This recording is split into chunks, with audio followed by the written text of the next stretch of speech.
तो दोस्तों आज मार्च की 9 तारीख है और आज के इस वीडियो में आपके साथ शेयर करने वाला हूँ किस तरह से आप अपने मरते हुए गुलाब के पौधों को बहुत ही आसानी के साथ बचा सकते हैं। अब गुलाब के मरने के बहुत से रीज़न्स रहते हैं। कुछ तो जो वैरायटीज़ रहती हैं वो बहुत वीक रहती हैं, जिनको कह सकते हैं कि ऐसी वैरायटीज़ जो डिज़ीज़ रेसिस्टेंट नहीं रहती, जिन पर बहुत जल्दी इंसेक्ट या पेस्ट का अटैक होता है। तो ऐसी सभी की सभी वैरायटीज़ जब भी आपके एरिया में टेम्परेचर फ्लक्चुएशन होता है, सर्दी से गर्मी का मौसम आता है, तो ऐसी जो वैरायटीज़ रहती हैं ये बहुत जल्दी सेंसिटिव होने के कारण डाई बैक का शिकार होने लगती हैं। गुलाब के मरने का एक मेजर रीज़न रहता है, वो रहता है डाई बैक। तो अब डाई बैक क्या है, जिन मेरे दोस्तों को नहीं पता उनको बता दूं। इस तरह से जो भी ब्रांचेस रहती हैं गुलाब के पौधे में, ये देखिए इस तरह से जो शूट्स रहती हैं ये ऊपर से नीचे की तरफ इस तरह से कुछ ड्राई होने लगती हैं, ब्लैक होने लगती हैं और धीरे धीरे सारा का सारा जो प्लांट है आपका ये मरने लगता है, सर्वाइव नहीं कर पाता। और इसके अलावा कहना गलत नहीं होगा, दूसरा जो सबसे बड़ा इस चीज़ का रीज़न रहता है वो रहता है रूट स्ट्रक्चर का वीक होना।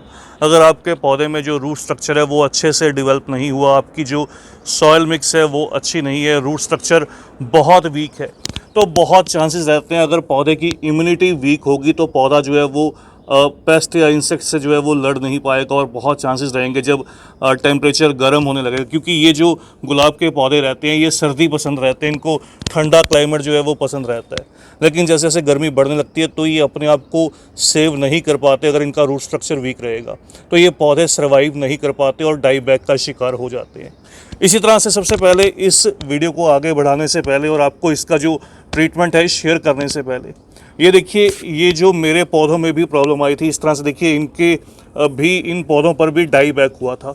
अब आपको इसकी एक ये जो ब्रांच है ये निकलती हुई दिखाई देगी, लेकिन अगर आप इसका बेस नोटिस करेंगे तो ये मैच्योर बेस है, इसमें मल्टीपल ब्रांचेस थी किसी समय। ये सभी की सभी मल्टीपल ब्रांचेस हैं जो टाइमली मरने लगी, ख़त्म होने लगी, फिर मुझे इस पौधे को ट्रीटमेंट देनी पड़ी। इसी तरह से ये देखिए इस पौधे की ये जो आप ब्रांच देख रहे हैं ऊपर से, ये बहुत हेल्दी ब्रांच थी, ये भी बहुत मैच्योर ब्रांच थी, ये निकल कर आई थी और ये धीरे धीरे जो है वो डाई बैक कर गई, ऊपर से नीचे की तरफ जो है वो मरने लगी। इसी तरह से एग्जांपल के लिए ये देखिए ये मैंने दो अपने और पौधे आपके साथ शेयर किए, इनकी इस समय पर जो ग्रोथ है वो बहुत अच्छी है, लेकिन इन पौधों में भी इस तरह से जो है वो डाई बैक हुआ था। ये सभी मेरे 3 साल या 4 साल पुराने जो गुलाब के पौधे हैं, 2 से 4 साल कह सकता हूँ, कोई 2 साल, कोई 3 साल, कोई 4 साल। एक इस तरफ भी आप देखिए इसी तरह से इस पौधे में भी जो है वो डाई बैक हुआ था। इसकी भी ये देखिए आपको स्टेम जो है वो मैच्योर दिखाई देगी, बेस जो है वो रूट स्ट्रक्चर जो है वो मैच्योर दिखाई देगा। तो इस तरह से इनके ऊपर सभी की सभी ऊपर की जो ब्रांचेस थी सभी की सभी धीरे धीरे करके ये डेड हो गई, ये मरने लगी। चलिए बात करते हैं इसको किस तरह से सही किया जा सकता है। क्या मैंने ट्रीटमेंट दिया वही आपके साथ शेयर करूंगा। रूट स्ट्रक्चर का सबसे पहले वीक होने का रीज़न रहता है कि अगर आपके पौधे में की जो मिट्टी है वो एसिडिक नहीं है, मिट्टी पोरस नहीं है, मिट्टी लूज़ नहीं है। तो गुलाब के पौधे को एसिडिक सॉइल चाहिए होती है। अगर आपके पौधे की जो मिट्टी है वो अल्कालाइन होने लगेगी तो पौधे की मिट्टी में से जो न्यूट्रिएंट्स हैं वो पौधा जो है वो एब्जॉर्ब नहीं कर पाता, इसलिए उसका धीरे धीरे जो न्यूट्रिएंट्स ना मिलने के कारण रूट स्ट्रक्चर जो है वो वीक होने लगता है। दूसरा रीज़न रहता है गमले की मिट्टी का बहुत ज़्यादा सख्त रहना। इस पौधे में भी एक्चुअल में ये प्रॉब्लम थी। इसके अंदर जब ये पौधा परचेज़ किया गया था तब उसके अंदर जो है वो रेड सॉइल का इस्तेमाल किया गया था, तो उस समय मैंने इस पौधे को रेड सॉइल में ही रिपोर्ट कर दिया। वो जो मिट्टी है वो हमारे एरिया के क्लाइमेट के अकॉर्डिंग गर्मी के मौसम में बहुत ज़्यादा हार्ड हो जाती है और ज़्यादा हार्ड सॉइल के अंदर जो रूट्स हैं वो अच्छे से ग्रो नहीं कर पाती, अच्छे से सांस नहीं ले पाती। तो ये दो बड़े रीज़न थे। तो इसलिए जब भी आप इसकी गमले की मिट्टी जो है वो रेडी करें, उसको बिल्कुल पोरस या सॉफ्ट मिट्टी रेडी करें। ये देखिए जैसे इस तरह से बिल्कुल सॉफ्ट पोरस मिट्टी जो है वो रहनी चाहिए। तो मिट्टी के अंदर जैसे मैंने बहुत बार बताया, आप एक हिस्सा मिट्टी, एक हिस्सा खाद, एक हिस्सा कोकोपीट और एक हिस्सा जो है वो सैंड, रेत या बजरी का इस्तेमाल कर सकते हैं।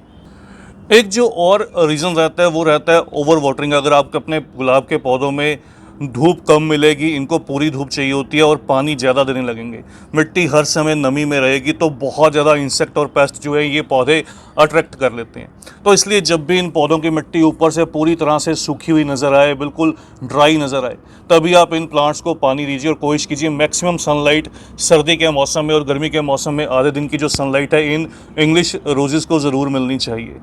अब बात करते हैं ट्रीटमेंट की। तो अगर आपके पौधे इस समस्या से जूझ रहे हैं तो उनको क्या ट्रीटमेंट देना है, जो मैंने दिया। ये देखिए पौधे हेल्दी से ग्रोथ कर रहे हैं। तो जो भी सबसे पहले ऐसी ब्रांचेस रहती हैं जो बिल्कुल ड्राई हो रही हैं, किसी शार्प कटर की मदद से इसको कट कर दीजिए और कोशिश कीजिए जहाँ तक ब्रांच जो है वो ड्राई हो चुकी है उसके बेस में से, उसके नीचे से इन ब्रांचेस को जो है वो कट करना सही रहता है। तो नीचे से उनको कट कर दीजिए। उसके बाद आपको चाहिए होती है एक तो रूट स्ट्रक्चर को स्ट्रॉन्ग करना, दूसरा नई बेजल शूट्स। अब बेजल शूट्स कहाँ से निकल कर आएंगी, वो ग्राफ्ट पोर्शन में से।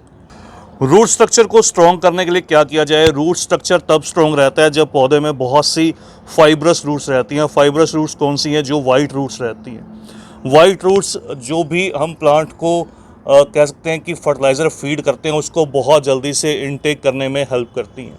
वो फाइब्रस रूट्स किस तरह से डेवलप होती हैं। फाइब्रस रूट्स को डेवलप करने का सबसे बढ़िया तरीका रहता है, आप इस तरह से 1 लीटर पानी लीजिए। पानी के अंदर जो है वो ह्यूमिक एसिड ईजिली जो है वो सीड शॉप पर अवेलेबल रहता है। तो ह्यूमिक एसिड का 3 से 5 ml इस तरह से आपको पानी के अंदर जो है वो डिज़ोल्व कर लेना है। ह्यूमिक एसिड को डिज़ोल्व करने के साथ साथ थोड़ा सा फंगीसाइड का जो वर्क रहेगा, जो भी मिट्टी के अंदर फंगस रहेगा, कोशिश कीजिएगा यहाँ पर जो फंगीसाइड आप इस्तेमाल कीजिए वो सिस्टमिक फंगीसाइड रहे, जो सिस्टम के थ्रू वर्क करे, मतलब रूट्स के थ्रू वर्क करे और ऊपर तक पूरे पौधे को मिलता रहे। तो यहाँ पर मैं साफ का फंगीसाइड इस्तेमाल कर रहा हूँ, क्योंकि एक बड़ा रीज़न रहता है पौधों में फंगस आना। ये जो आप देख रहे हैं ये एक्चुअली में फंगस रहता है।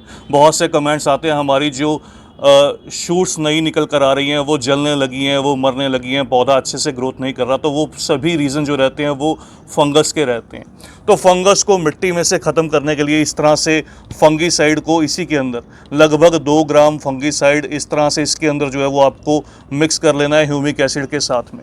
और अगर आप चाहें तो इसके अलावा इसी के अंदर 1 ml के आसपास कोई अच्छा जो इंसेक्टिसाइड है, जो सिस्टमिक इंसेक्टिसाइड रहे, तो उसको भी इसी के साथ जो है वो पानी के अंदर डिज़ोल्व कर लीजिए।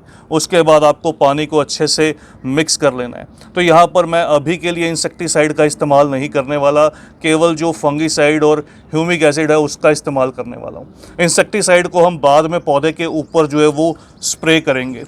तो इस तरह से मिक्स करने के बाद आपको पौधे की मिट्टी के अंदर जो है वो इस 300 से 400 ml इस जो हमने ये रेशो तैयार की है फर्टिलाइज़र और फंगीसाइड की, तो 300 से 400 ml सभी प्लांट्स की मिट्टी के अंदर इस तरह से आपको फीड कर देना है। ये काम आप सुबह के समय या फिर शाम के समय कीजिएगा।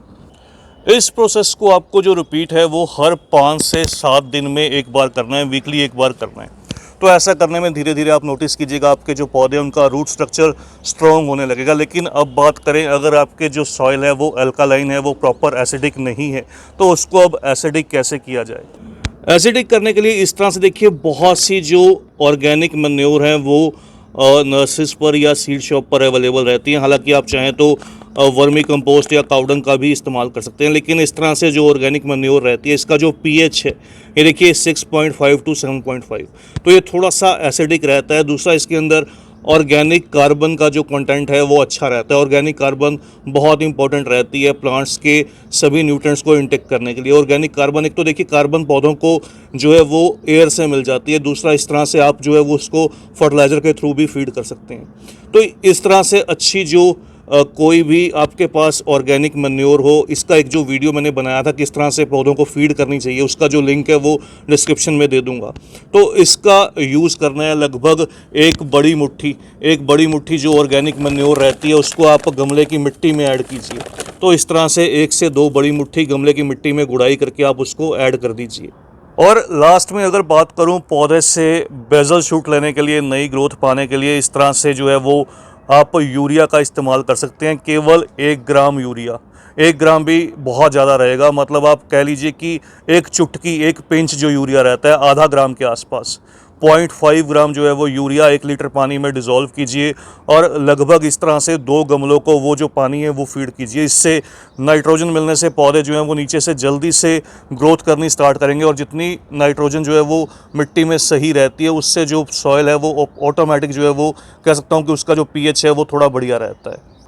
यूरिया का भी जो इस्तेमाल है वो आपको लगभग 10 दिन में एक बार और इस तरह से महीने में 2 बार जो ऑर्गेनिक मैन्योर है इसको गमले की मिट्टी में फीड कीजिए। तो ऐसा करने से आप नोटिस कीजिएगा पौधे हेल्दी रहेंगे, स्वस्थ रहेंगे, इन पर ज़्यादा कोई डाईबैक होगा नहीं। अगर प्रॉब्लम आई है तो ये ट्रीटमेंट देने से ये रिकवर करने लगेंगे। तो ये पूरा प्रोसेस था जो मैंने फॉलो किया लगभग 1 महीने तक। 1 महीने तक ऐसा प्रोसेस फॉलो करने के बाद मेरे पौधों ने इस तरह से अपनी जो नई ग्रोथ है वो स्टार्ट कर दी और ये बिल्कुल डाई बैक डिसीज़ से बिल्कुल उभर कर बाहर आ गए। तो बस दोस्तों आज की इस वीडियो में इतना ही। इसी तरह से आप प्लांट्स पर वर्क कीजिएगा, जो रिज़ल्ट है वो बहुत अच्छा मिलेगा। सभी के सभी आपके जो प्लांट्स हैं वो इस तरह से बहुत हेल्दी से ग्रोथ करेंगे। और जाने से पहले फिर से बता दूं, जो फर्टिलाइज़र वीडियो का लिंक है वो डिस्क्रिप्शन में मिलेगा। डिस्क्रिप्शन ज़रूर चेक कीजिएगा और इस वीडियो को ज़रूर देखिएगा। तो बस दोस्तों आज की इस वीडियो में इतना ही। जल्द ही मिलते हैं किसी और नए टॉपिक के साथ, किसी और नई वीडियो के साथ। तब तक के लिए bye, happy gardening, take care.